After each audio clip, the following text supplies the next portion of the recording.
Hi, everyone. This is Eric with Assorted Crackers. Before I introduce our guest, I wanted to give you a little bit of an update because as of Monday, September 8th, he is about 24 hours into his quest to complete a thru hike of the Appalachian Trail. He's currently in Bluemont, Virginia. If you want to track him, he does have a website called greybeardadventurer.com, and that's Grey. Now, why would you want to track somebody going to a thru hike on an Appalachian Trail? Well, this guy is 90 years old. He originally set a record as the oldest person to complete a thru hike of the Appalachian Trail. Somebody came behind him later and took that record from him, so he is back on the trail to try to claim that record back. So please enjoy Dale Sanders, also known as Greybeard.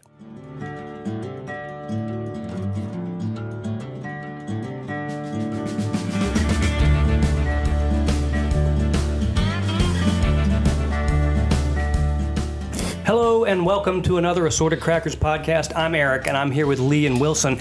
And today we have a really special guest. I'm going to tell you a little bit about him to pique your interest, and I can't wait to get to talking to him. So this guy has set 3 Guinness World Records in his lifetime. He was the oldest person to thru hike the Appalachian Trail at age 82. And you'll correct me if I'm getting into this wrong. He was the oldest person to cross the Grand Canyon rim to rim on foot. He did that at age 85. Rim to rim to rim. Rim to rim to rim, so over and back. Good gracious. There you go. We're going to talk more about that. He was also the oldest person, and this is something I've always dreamed about doing, but oldest person to paddle the length of the Mississippi River. It's known, he's done it twice. It's known as the source to sea, literally starting up in North Minnesota, going all the way down south of a place that Wilson and I went fishing one time in Venice, Louisiana. So these are 3 world records that he has held, and he's getting ready, folks. If you're not interested yet, leaving just next week to defend his title on the Appalachian Trail as having just turned 90 back in June. Am I getting that right? Actually, I'm trying to get my title back. My friend broke my record, so he has the title now. But if I can get it back, woo-hoo. Yes. So welcome, Dale Sanders, also known as Greybeard the Adventurer, and I think you've got other nicknames that I've seen. Just Greybeard, yeah, that's Greybeard fine. It is. You can be found on the social media. Yes, it's Greybeard Sanders on social media. So we obviously, I think I've shared with you, this podcast, in many ways, we're talking to men who, in their 50s and 60s, the research is showing that there's a sweeping epidemic of men of this age group feeling like, frankly, they've outlived their value. They feel like their best days are behind them. And we're trying to provide some inspiration and some stories to keep their flame lit. And our motto here is, don't go stale and don't be afraid to try new flavors. That's exactly what I'm trying to do. Well, that's why you're on the show. One of my goals is exactly the same as your goal. So what do you have to say? How do you talk? So first of all, you took all these challenges on in your 80s. What motivated you to do that? Well, actually, I've narrowed it down to 3 or 4 things. It's just not one thing. It started with being bullied in grade school. Junior high. Really? And then after I found out I was pretty good, and I'm going to cut this really short, but I was really good in acrobats, and then I started going to all the high schools making performances. Well, all the bullying went around, so I kind of equated that with doing something physically of quality, because I didn't do a thing book-wise. Well, I didn't make good grades in high school, but I did do acrobats good, and the bullying went away. Interesting. And another thing, too, is when I had prostate cancer, I thought that life was going to be over, and so that was in 2004, and I'd already retired by that time, and I said, I'm going to have to do something really, really significant in my life, so I started doing long-distance paddling and hiking stuff, and it led to the 2015 first one, which was really big, was the Mississippi River Source to Sea in 2015. And the Appalachian Trail came 2 years after that, in 2017, and that was a world record too. Yeah. So you've taken advantage of your second life, this moment of. And while you sum it up, there's another reason too I'm doing it, because for some reason I always like competition. I just want to be in the toppest row of the podium when they get the trophies. In other words, Amen. first place. Amen. And I like that. I know it's selfish and I shouldn't be saying it, but it's a true thing. I like to win first place, and if there's a record there, I want to be the one to break it. Well, if you're not first, you're last. I've heard somebody say that. That means, yeah. Something is driving you again. Yeah, those three there's actually more than that. But you put all that stuff together, I mean, that's where I am today, out there driving. So you're competitive, but I do want to share a story that I know you'll elaborate on. Again, you set the record as the oldest to do the thru hike on the Appalachian Trail. Another gentleman came along and my friend, and took that record. And you're calling him your friend. You actually helped support him. You met him on his last leg. He was going to quit several times, and I wouldn't let him quit. Yeah. I actually went up there and hiked with him so he wouldn't quit. And I went up there and finished the last week with him. So he was about ready to quit. Even he had a week to go.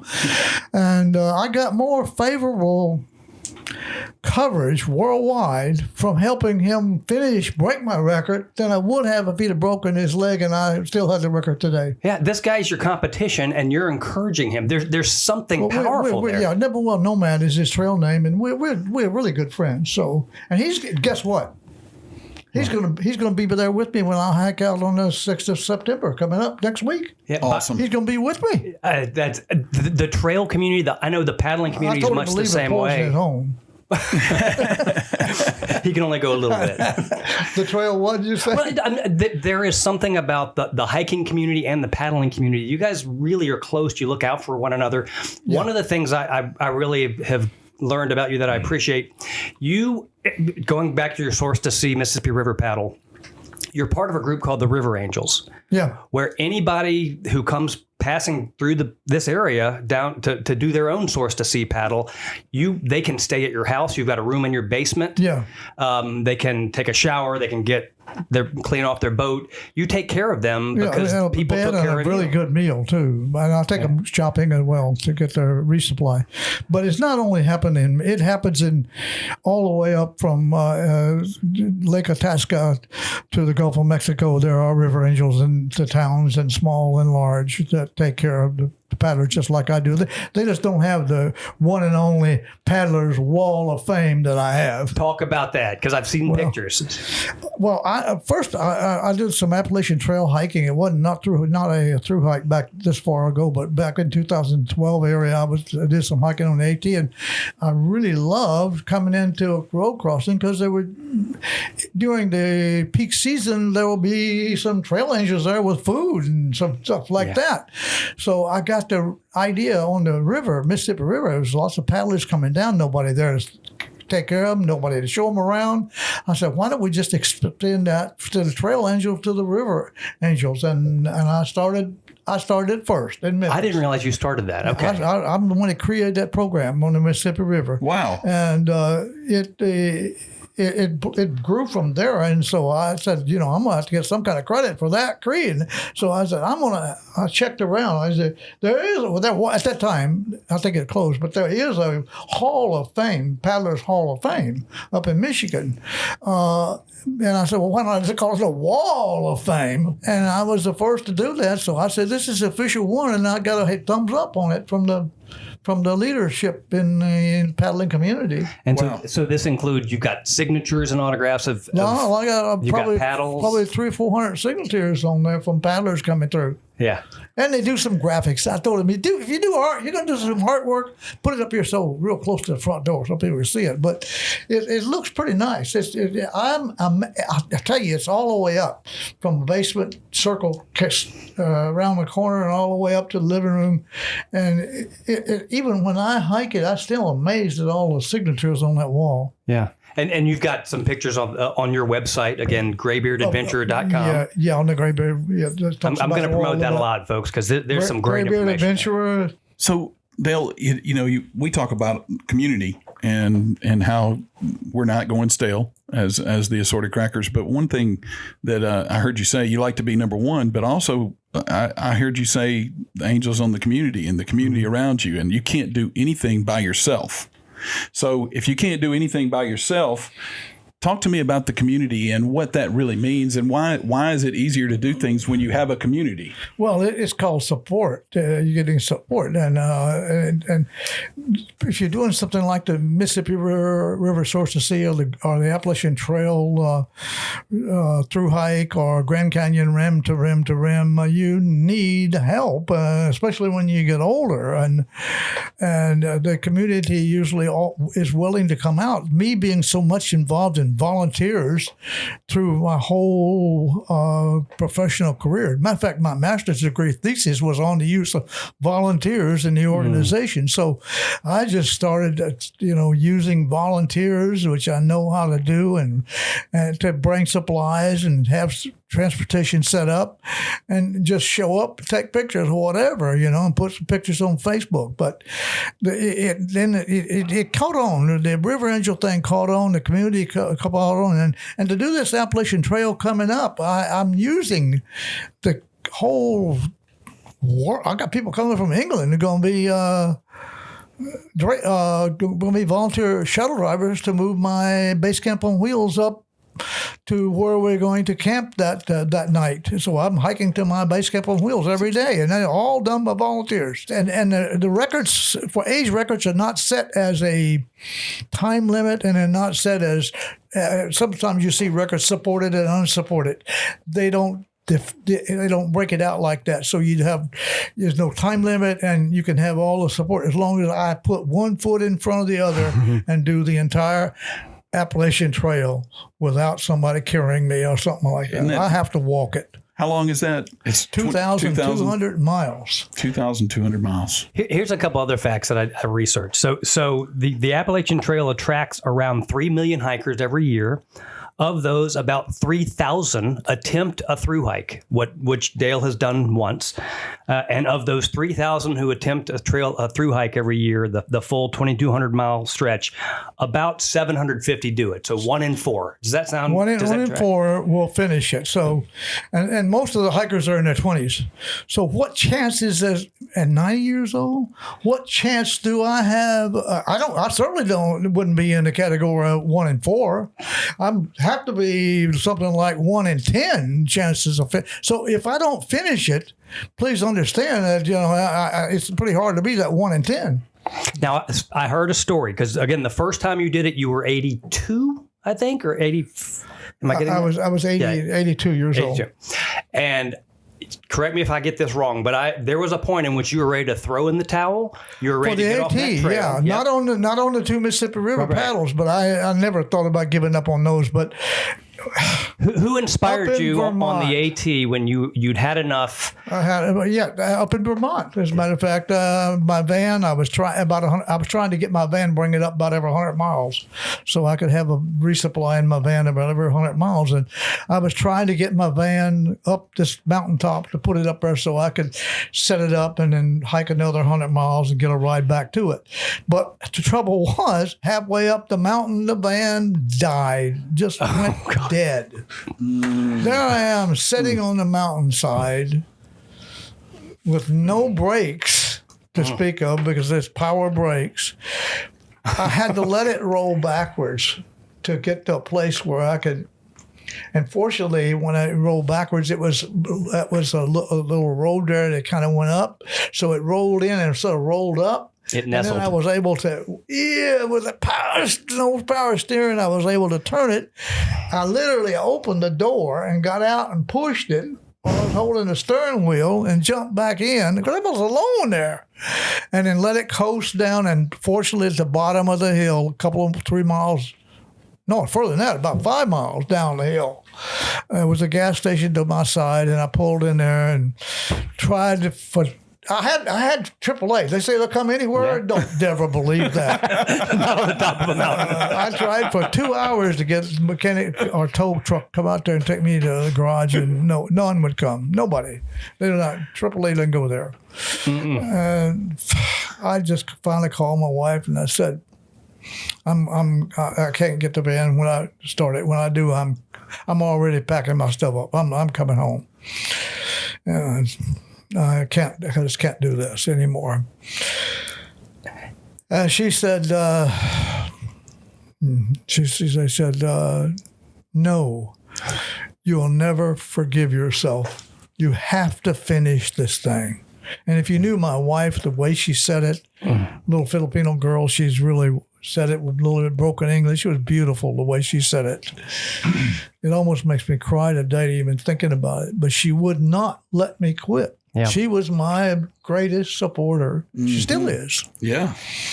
And I finally was able to get a wrecker the next day to take me to a guy that was supposed to fix it.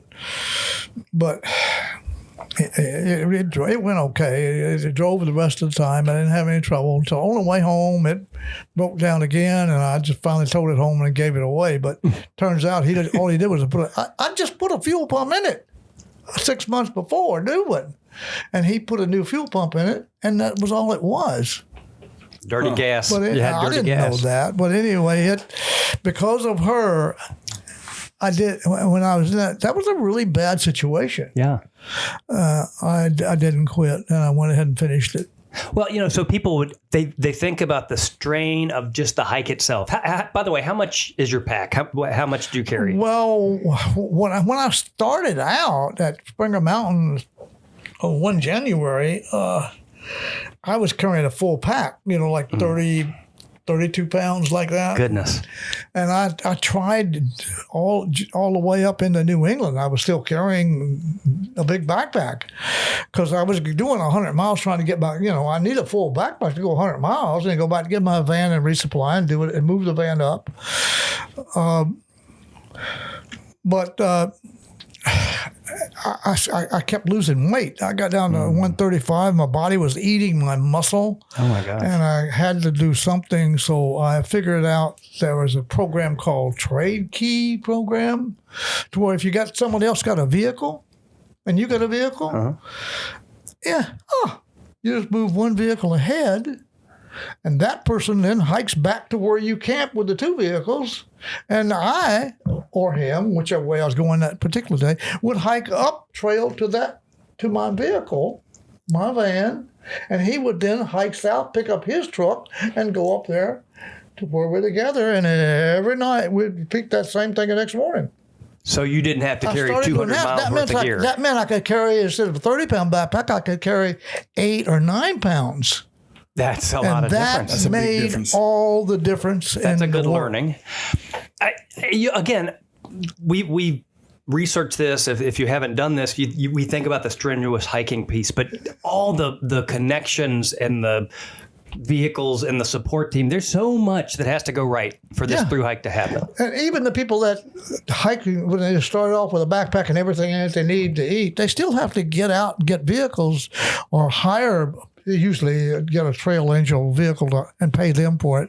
But to take them to shopping and places like that and go in and take baths, they spend a lot of time in hotels with paying for a shuttle to get into the hotel or a motel. Wow. How do you train? I know you live in the Mid-South. We certainly don't have the elevation. Well, how do you train? You have to, in anything you're doing, you have to train doing what you're going to go out. So in other words, I have to train hiking. Yeah, I can do all the gym work I want to or whatever, and I'm not going to ever get ready for hiking without hiking.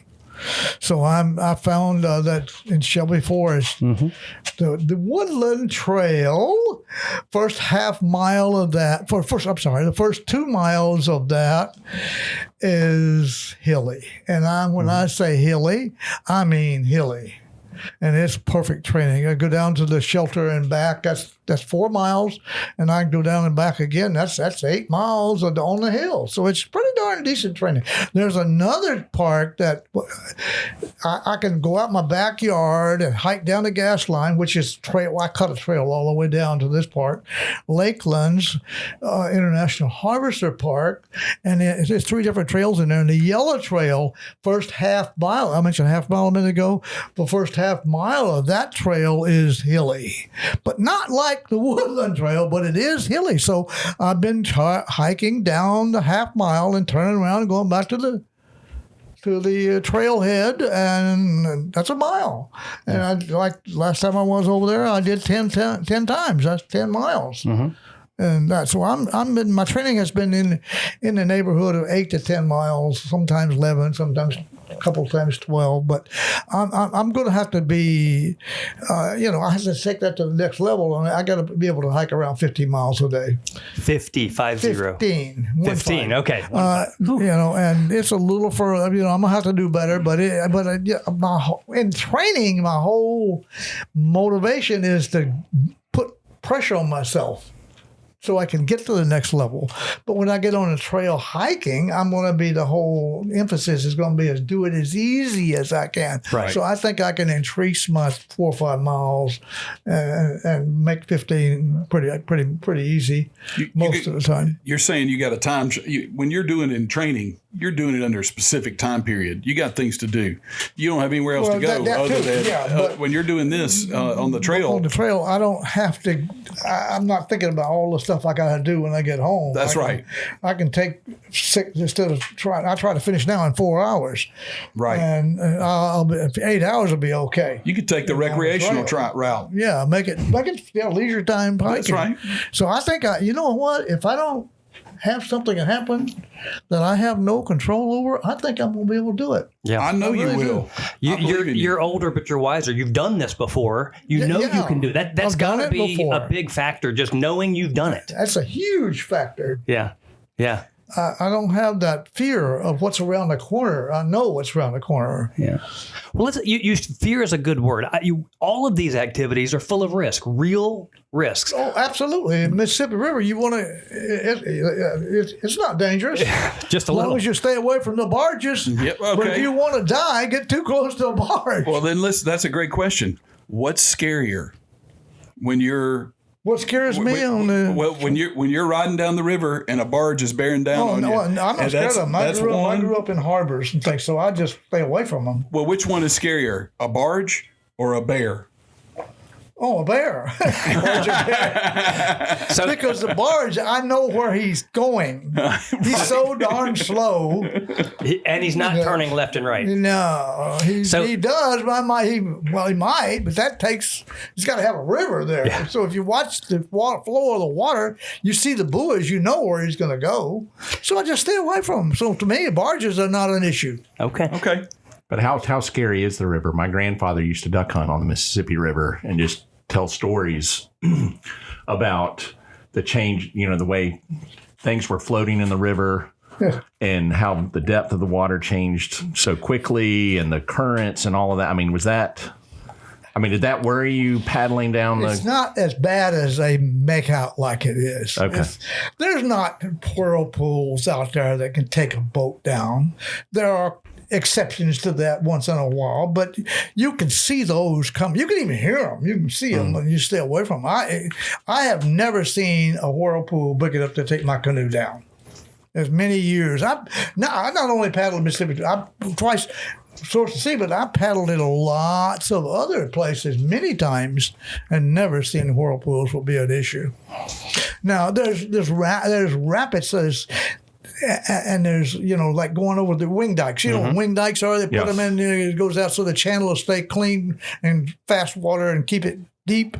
The wing dams are coming, if you go out the end of them, where they go around at certain water levels, it gets pretty rough there. You want to stay away from it because you could literally get taken up into the rocks and break up a canoe. And then you'd be stranded right there in the middle of the river. But you see those coming, so you have to be a specific water level. If it's low water or real high water, you don't even know they're there. High water is pretty fast. High water is easier to a point. It has a lot of debris floating in it, so usually when it's at flood stage, and you have to stay away from that debris. But it's going like about the same speed you are, so you can still. It's no big deal if you watch for it. Right. Yeah, so the barges and the river, to me, is not frightening at all to paddle. The bears now, fortunately they're black bears, and we're not on the menu. Okay. Now, is it true that you've wrestled a bear, or is that false I wrestled research? a bear in a circus. I thought you did. So Yeah, you got to. That's why well, Lee asked that question. You got to at least. wrestle that old bear. That darn old black bear. The muzzle came off. They had a muzzle on it, so people. I got paid to wrestle him, and How much did you get paid? I think it was. I'm not. I think it was $5 or $10. Yeah, that's Oh, not my enough. That was back in the 50s. That was a lot of money. We did a episode earlier about what are the craziest ways we've earned money. Nobody came close to wrestling a bear. I can tell you that. We were boring. When the muzzle came off, it scared the owner quite a bit because I have it around the neck. The bear pulled it out. When he pulled his head out, it came off. Well, the bear didn't even try to bite me. He was just still wanting to play. Yeah. Well, Dale, what does scare you? I mean, particularly when it comes to the hiking and is there anything that or maybe the better question, how do you deal with I've fear? been going up. Not really, but there are things. Height, I'm scared to dickens of height, especially of man-made structures. Wow. I get so frightened. And I used to not be until I climbed a flagpole in the Navy and I almost fell off. And that just ruined me for heights. Oh, my gosh. And What possessed you to climb the flagpole? the rope rotted out and they wanted it back in. I got So you. tall they couldn't get it down.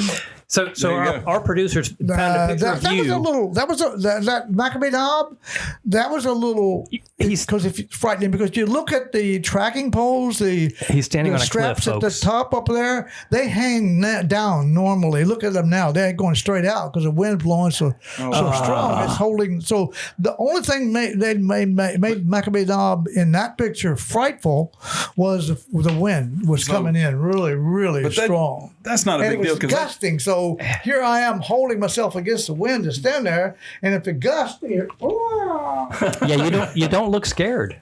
well, I mean, that was not a man-made structure. no, but I am. I still am. I was there though too. You If sure were. man-made That was structure, I wouldn't be there. So to recap, this guy has twice done a source to sea paddle. He's done a rim to rim to rim at the Grand Canyon. He's about to attempt his second thru hike. He's wrestled a bear.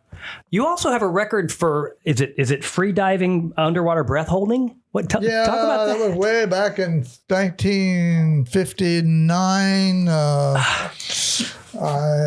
6 minutes and 4 seconds, and we think that was a record. Well, we put out a call for it, and we couldn't find anybody that had held it longer than that. So, I just claimed it. Hey, I'm claiming it. If anybody wants to dispute it, nobody disputed it. So at the end of the day, now you can hold your breath. You've been in shape. You focus on health. You care about health. You take care of yourself. So, what do you do to take care of yourself besides train? How do you live clean? Well, I'm asked that question a lot, and it's not a simple answer there, because Good. it's different for everybody. But one thing for sure is that there's three things that I feel that kind of puts together a formula for living healthy and warding off disease. One is you have to find the formula to live a happy life, and there's nobody can help you with that. You got to figure that out on your own. You got to live happy. You cannot concentrate and focus on the negative. You have to focus on the positive. Find the positives in every situation and look at them. Throw away the negatives. The other is you have to have, if you really want to be happy, a good quality spiritual life. Yes. Amen. And if you don't have that, you're not going to be as happy as you could be if you did have a good quality spiritual life. And the third, and it's, I always say 4 plus 1. 3 plus 1. So this is the three coming up is stay physical, stay outdoor activities. I'm not going to gym, but get out there and do something, swimming, biking, rowing, paddle, whatever. But do something physical to get your heart rate up. No biscuits and gravy. The plus 1 is food. That you got to figure that out. I mean, you got to eat the right foods, and if you don't eat the right ones and the right quantities, the first three are not going to work. Put those together, you do those right, and you have the best chance of anybody, no doctor can do it even better for you than you can do for yourself.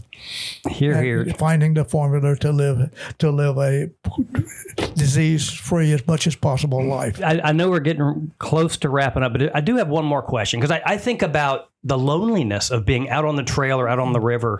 Is it lonely? Do you like the loneliness? No How do you question. deal with that? Well, at first it was hard to deal with. I imagine first time people doing 6-7 month trip out there alone, there's always people to talk to, but it's still it can be very lonely. I'm right now talking with my wife a lot, figuring what subjects I can think about and get deeply involved in thought. The last time I hiked the Appalachian Trail, I wanted to build us a barn, but I built that barn in my mind several times, and now when I got back, we built it, and it's a really beautiful little barn. But that's amazing. Because I know a lot, because I thought about it so much. But you got to have some thought patterns that get you thinking about, get your mind off the trail and where the next foot's going to be, and so you can have some pleasure in life that way. Were these things like the hiking and the rowing or the paddling? Was that things you did as a kid too? Yeah, I did hiking and paddling. I was a canoe instructor in 1954. For instance, at a boys' camp, and so I've been doing it, and swimming instructor at the same time, teaching swimming and first aid too. So I've been doing this kind of stuff for a long time. I actually worked for the Red Cross in Berkeley, California, on the staff too, doing that stuff for a while. 3 years. 3 years, yeah. Dale, I know you got to get going, and I was like, by the time this episode comes out, folks, he'll be on the trail. You will be into it. People can track you. Again, we can follow you on Facebook. Also on Facebook and on my website, you get that spot tracker link, and you can follow me. It pings literally every step of the way. Satellite ping my location every 5 minutes. And we'll share that. We'll share that on our Instagram. Thank you. Yeah. Thank you. We will be and following. also share the one on the timer, where timing right now it's doing a countdown, but when I hit the trail, take that first step, it'll turn to a stopwatch and it'll stay on until I finish. The timer on that store link, the timer there. You might want to watch that. We'll do that. We're going to be pulling for you. We're going to be supporting for you, and we're going to be praying for you. I mean, I know this is about a personal quest. You've got a title to reclaim. I know that's part of it as well, but you're an inspiration to a lot of people, and I know you know that, but our listeners are going to be following. Well, it's nice to hear it, so. No, you really are. And the listeners out there, just remember those 3+1, and you'll be amazed at what it'll do for you. Well, if you apply it. We can't wait to get behind you and track you, and thank you again so much for joining. Guys, we will wrap this up, and as we say, listeners, pay attention and follow us on Instagram. We're going to post all this information on Greybeard and what he's up to, and whatever you do, I hope this episode has inspired you to what, guys? Don't go stale. Don't go stale. Don't be afraid to try new flavors. Let Dale inspire you. You have inspired us. Thank you, sir. Thank you. Thank you. Appreciate you. Thank you so much. Guy was going to sell a chimney.